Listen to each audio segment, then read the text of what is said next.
Brett, master distiller at Kettle One Vodka, is joining me in studio. Today he's going to dispel 5 vodka myths for us all, and I think I'm going to do a blind tasting. Hello. There we go, yeah. I don't even actually know what I'm going to do. Everything just came and appeared on the table here, so I'm going to hand it over to you. All right. Yeah, what we like to do is have you go through a tasting. And during that tasting I can explain some of the myths, some of the things that people believe that vodka is about, that maybe is not completely true, or just a myth. All right, so we have 3 different brands of vodka here, 3 different vodkas. What's the first myth we're going to dispel?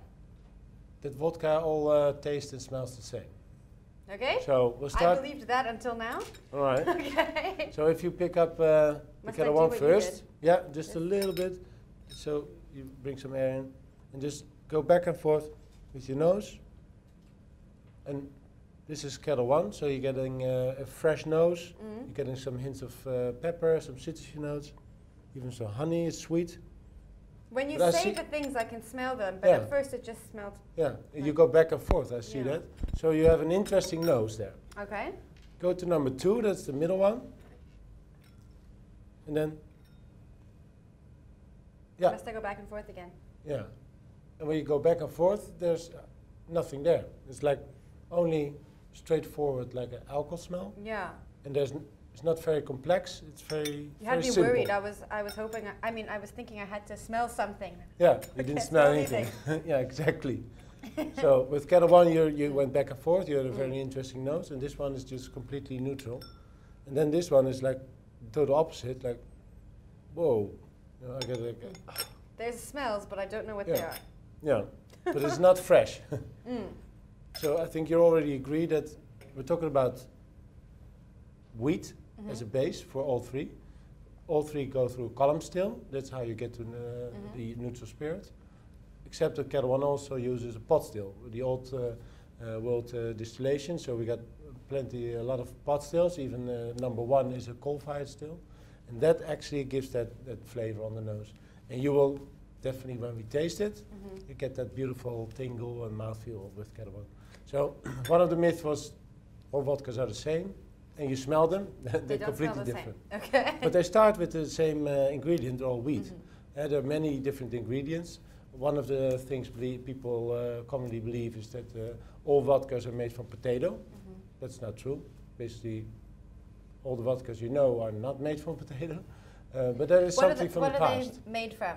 Wheat. Wheat, not potatoes. Wheat. No, none of them are made from potato. There are some. Okay. But it's actually something from history. Okay. In the old days, there wasn't a lot of grain available, so potatoes were a very cheap ingredient.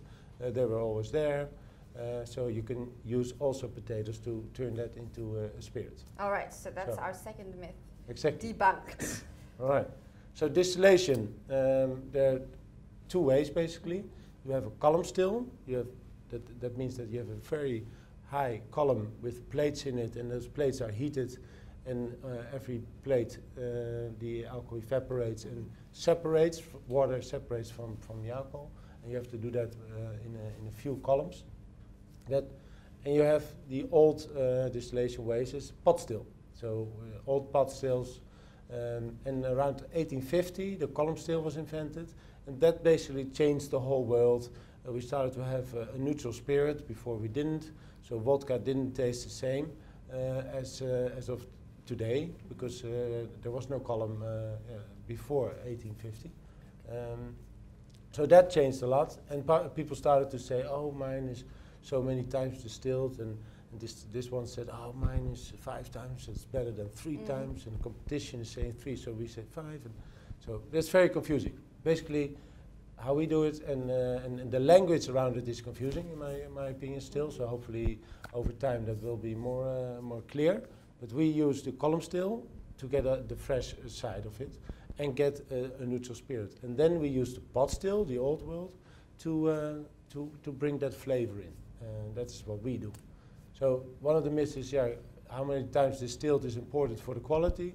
Not at all, because it is the quality of the people that do it, and the ingredient you start with. You're changing things here today Yeah. for me. Right.